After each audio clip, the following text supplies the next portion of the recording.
Good morning, good afternoon and good evening. आप जिस भी समय इस वीडियो को देख रहे हैं, अगर आपके जीवन में किसी भी तरह की प्रॉब्लम या परेशानी होगी तो आज की इस कहानी की आगे वह बिल्कुल छोटी लगेगी। क्योंकि जब हम पृथ्वी के बाहर होते हैं तो और कुछ मायने नहीं रखता है। मायने रखता है तो सिर्फ किसी भी तरह से हमारे इस प्यारे धरती पर वापस आना। क्या हो अगर आप स्पेस में कहीं अकेले खो जाएं? सुनकर ही रूह कांप जाती है। तो आज की यह कहानी उसी प्लॉट पर बेस्ड है। पर हाँ, एक बात और, अगर आपने अभी तक चैनल को सब्सक्राइब नहीं किया है तो देर मत करिए और उसे जल्दी से सब्सक्राइब कर लीजिए। चलिए कहानी पर आते हैं। तो मूवी की शुरुआत में हम देखते हैं कि नासा के कुछ एस्ट्रोनॉट की एक टीम सैटेलाइट पर काम कर रही है और इनके टीम का जो हेड होता है उसका नाम कोविंस्की होता है, जो अपने जिंदगी का किस्सा इनको सुनाता रहता है। और ये लोग बिल्कुल उससे पक चुके थे क्योंकि वह बार बार एक ही किस्सा दोहराया करता था। खैर, अभी ये लोग यहाँ पर इस सैटेलाइट जो एक हबल टेलीस्कोप है उस पर एक हार्डवेयर इंस्टॉल कर रहे हैं और इनके साथ डॉक्टर स्टोन जो एक सैटेलाइट स्पेशलिस्ट है वो भी इस मिशन में इनके साथ हाथ बटा रही है। पर इनका यह पहला स्पेस मिशन है जिसकी वजह से उसके साथ काफी मुश्किलें आ रही थी। ये लोग इस मिशन पर लगभग एक हफ्ते से काम कर रहे हैं और इनका काम लगभग खत्म ही होने वाला है। कोविंस्की डॉक्टर स्टोन से पूछते हैं कि तुम्हें यहाँ स्पेस में सबसे अच्छा क्या लगा? तो डॉक्टर स्टोन कहती है खामोशी। दरअसल स्पेस एक वैक्यूम है और वहाँ पर बिल्कुल शून्य बटा सन्नाटा होता है। ये लोग काम खत्म ही कर चुके थे कि पृथ्वी से मिशन कंट्रोल की तरफ से इन्हें मैसेज मिलता है कि जल्द से जल्द मिशन को एबॉर्ट कर सैटेलाइट को वहीं छोड़ अपने स्पेसशिप से वापस धरती पर लौटने का ऑर्डर मिलता है। इन्हें अचानक इमरजेंसी अलर्ट मिलने का कारण यह था कि रशियंस ने अपने एक खुफिया सैटेलाइट को मिसाइल से उड़ा दिया था ताकि जो भी उसमें डेटा हो वह दूसरे कंट्री को ना मिले। अब ब्लास्ट की वजह से सैटेलाइट का जो मलबा था वह दूसरे सैटेलाइट से जाकर टकराता है और एक तरह का चेन रिएक्शन ट्रिगर कर देता है, जिसकी वजह से पृथ्वी की ऑर्बिट में यह मलबा बिल्कुल सुपरसोनिक स्पीड में घूमने लगता है। बहुत सारा सैटेलाइट नष्ट होने के कारण इनका सारा कम्युनिकेशन सिस्टम बंद हो चुका था और मिशन कंट्रोल से भी इनका कनेक्शन टूट जाता है और अब ये लोग बस रेडियो की मदद से अपने टीम मेंबर से ही बातें कर सकते थे। वे लोग इस जगह से निकलने के लिए स्पेसशिप के अंदर जा ही रहे थे कि तभी इनकी तरफ वह मलबा आकर सीधा इनकी स्पेसशिप से टकराता है और टकराव की वजह से स्पेसशिप क्षतिग्रस्त हो जाता है और जिस पैनल में डॉक्टर स्टोन बंधी हुई थी वो टूटकर स्पेसशिप से अलग होकर अंतरिक्ष में कहीं दूर जाने लगता है। कोविंस्की उससे कहता है कि अपने आप को जल्दी से उससे डिटैच करो, नहीं तो तुम कहीं दूर स्पेस में खो जाओगी। और वह किसी तरह अपनी बेल्ट को खोलती है, पर तब तक वह स्पेस में बहुत दूर जा चुकी थी।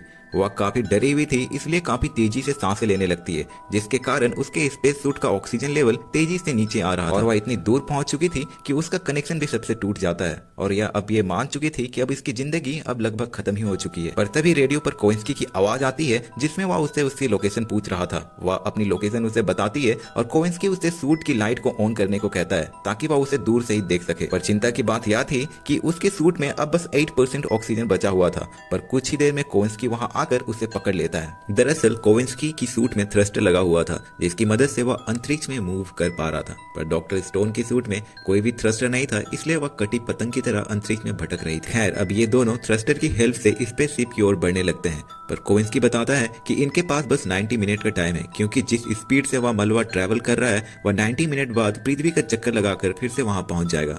और वे दोनों अपने घड़ी में 90 मिनट का टाइमर लगा लेते हैं। तभी वो देखते हैं कि एक एस्ट्रोनॉट बहता हुआ उनकी तरफ आ रहा था और जब स्टोन उसे पकड़ती है तो वह देखती है कि मलबा का टुकड़ा उसके सर के आर पार हो गया था। असल में मलबा का स्पीड ही इतना ज्यादा था कि वह किसी भी चीज से टकराता था तो वह उसके आर पार निकल जाता था। ये लोग उस मरे हुए एस्ट्रोनॉट को वहीं छोड़कर अपने स्पेसशिप की ओर बढ़ते हैं और बड़ी मुश्किल से ये लोग वहां पहुंच तो जाते हैं, पर वहां का मंजर देखकर इनका दिल सहम सा जाता है क्योंकि टकराव की वजह से स्पेसशिप तो तबाह हो ही गया था, लेकिन सारे क्रू मेंबर्स भी बेमौत मारे जा चुके थे।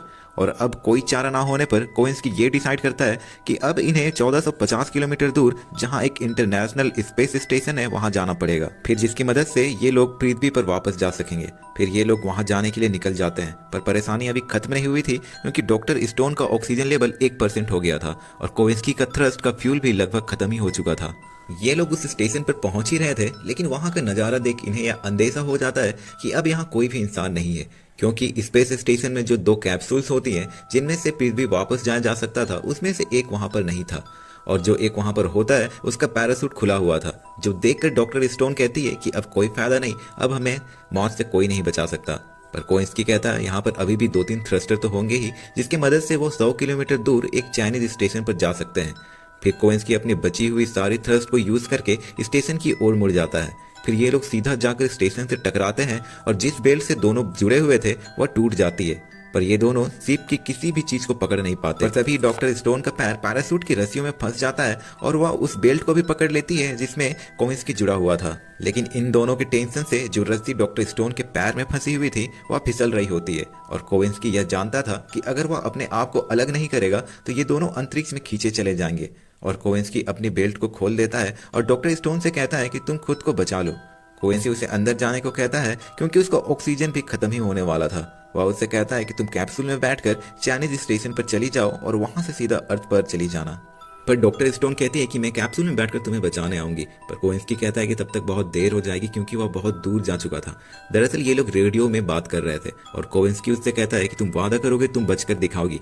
फिर भारी मन से डॉक्टर स्टोन कहती है हाँ मैं बचकर दिखाऊंगी। इसके बाद उन दोनों का संपर्क टूट जाता है। यहाँ पर कोविंस्की ने अपनी कुर्बानी देकर डॉक्टर स्टोन को अपनी जान बचाने का मौका दिया था। अब डॉक्टर स्टोन स्पेस स्टेशन के अंदर जाकर अपना हेलमेट उतारती है, तब जाकर उसके जान में जान आती है क्योंकि उसके सूट का ऑक्सीजन लगभग खत्म ही हो चुका था।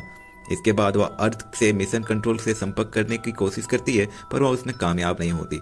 पर तभी ना जाने कैसे स्टेशन पर आग लग जाती है। फिर बड़ी मुश्किल से वह उस कैप्सूल के अंदर जाकर उसे स्टेशन से डिटैच कर देती है। पर कैप्सूल थोड़ा सा ही आगे बढ़ता है फिर एक झटके के साथ में रुक जाता है क्योंकि पैराशूट की जो रस्सियां होती है वह अभी भी स्टेशन से उलझी हुई थी और अब अगर उसे वहां से निकलना है तो उसे उन रस्सियों को बाहर जाकर काटना होगा। वह उन सारी रस्सियों को काटकर अंदर घुसी ही थी कि 90 मिनट पूरे होने के कारण वह मलबा फिर से आकर स्टेशन से टकरा जाता है। लेकिन इस बार ज्यादा कुछ नहीं होता। पर जब वह कैप्सूल को स्टार्ट करने की कोशिश करती है तो वह स्टार्ट नहीं होता। फिर चेक करने पर उसे पता चलता है कि उसमें तो फ्यूल है ही नहीं।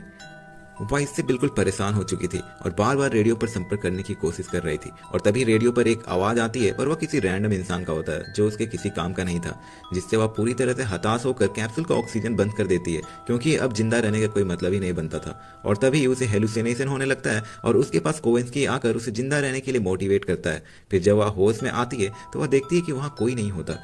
फिर वह ऑक्सीजन को फिर से ऑन करती है और उसे एक आइडिया आता है कि क्यों ना कैप्सूल को लैंडिंग प्रोसेस की मदद से आगे बढ़ाया जाए और उसके ऐसा करने से कैप्सूल आगे बढ़ने लगता है।